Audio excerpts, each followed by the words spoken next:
ગુજરાતના CG express ન્યૂઝમાં હું આકાંક્ષા આપ સૌનું સ્વાગત કરું છું. નજર કરીએ દેશ, દુનિયા અને રાજ્યની તમામ ખબરો પર. અમદાવાદ પ્લેન ક્રેશ દુર્ઘટનાને પગલે આજે પીએમ મોદી અમદાવાદમાં પહોંચી ગયા છે. એરપોર્ટથી સીધા ઘટના સ્થળથી સીધા સિવિલ હોસ્પિટલમાં ઘાયલોને મળ્યા હતા. પ્લેન ક્રેશની દુર્ઘટનાને લઈને ગઈકાલે રાત્રે કેન્દ્રીય ગૃહમંત્રી અમિત શાહે અમદાવાદ પહોંચી ઘટના સ્થળનું નિરીક્ષણ કર્યું હતું.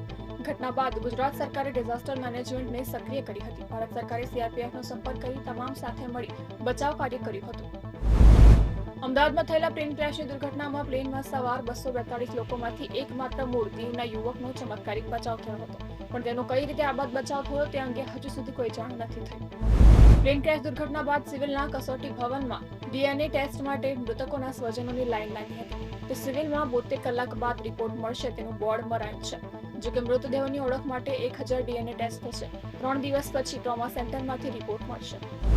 અમદાવાદમાં એર ઇન્ડિયાનું પ્લેન ક્રેશ થતા ટાટા ગ્રુપે મૃતકોના પરિવારને 1 કરોડની સહાય જાહેર કરી. સાથે જ જે મેડિકલ હોસ્ટેલ પર પ્લેન પડ્યું હતું તે બીજે મેડિકલ હોસ્ટેલની બિલ્ડિંગ પણ બનાવવાની જાહેરાત કરી હતી. પ્લેન ક્રેશ દુર્ઘટનામાં અસરગ્રસ્ત પરિવારો સિવિલ હોસ્પિટલ પહોંચતા તેમની સેવામાં હોસ્પિટલમાં પાણી બોટલ અને ફૂડ પેકેટનું વિતરણ કરાયું હતું. તેમજ બહારગામથી આવેલા લોકોના જમવા રહેવા માટે સર્કિટ હાઉસમાં વ્યવસ્થા કરવામાં આવી છે. અમદાવાદમાં બોઈંગ 787 ડ્રીમ લાઇનર વિમાન ક્રેશ બાદ વિમાન બનાવતી કંપનીના શેરમાં ભારે ઘટાડો જોવા મળી રહ્યો છે. ગુરુવારે યુએસ માર્કેટ પ્રી માર્કેટ ડીલમાં બોઈંગના શેર 7.8% ઘટીને ₹16,875 થયા હતા, જ્યારે બુધવારે તે ₹18,305 પર બંધ થયા હતા. આ સતત ત્રીજો દિવસ છે જ્યારે બોઈંગના શેરમાં ઘટાડો થયો છે. ટાટા ગ્રુપે જાહેરાત કરી છે કે અકસ્માતમાં જીવ ગુમાવનાર દરેક વ્યક્તિના પરિવારને ₹1 કરોડ આર્થિક સહાય આપવામાં આવશે. તમને જણાવી દઈએ કે એર ઇન્ડિયા ટાટા ગ્રુપની માલકીની છે. અમેરિકાના પરિવહન વિભાગના સચિવ સીન ડફીએ ગઈકાલે અમદાવાદમાં બનેલી હૃદયદ્રાવક વિમાન દુર્ઘટના પ્રત્યે શોક વ્યક્ત કરતા જણાવ્યું હતું કે હાલ બોઈંગ 787 ડ્રીમ લાઇનર એરક્રાફ્ટમાં કોઈ ખામીના પુરાવા મળ્યા નથી, જેથી અમે તેની ફ્લાઇટ્સ પર હાલ કોઈ પ્રતિબંધ તો લાદીશું નહીં. મધ્ય પૂર્વના દેશોમાં વધુ એક યુદ્ધ છંછેડાઈ જવાની આશંકાઓ વધી ગઈ છે. ગુરુવારે મોડી રાત્રે ઇઝરાયેલે ઈરાન વિરુદ્ધ એક મોટું લશ્કરી ઓપરેશન રાઇઝિંગ લાયન શરૂ કરતા ઈરાનની રાજધાની તહેરાનમાં હુમલો કરતા ઠેર ઠેર બ્લાસ્ટના અવાજો સંભળાયા હતા.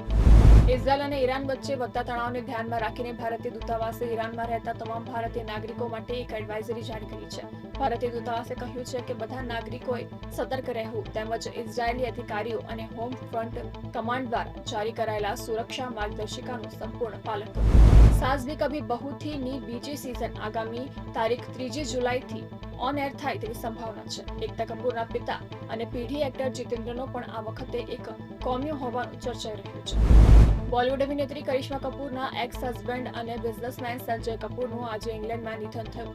તેઓ પોલો રમી રહ્યા હતા અને અચાનક જ હાર્ટ એટેક આવતા મેદાન પર ઢળી પડ્યા હતા. તો આ તક અને ગુજરાતના આજના સીજી એક્સપ્રેસ ન્યૂઝ નવા સમાચારો અને વધુ અપડેટ માટે તમે જોડાયેલા રહો કનેક્ટ ગુજરાત સાથે. ત્યાં સુધી મને રજા આપશો. નમસ્કાર.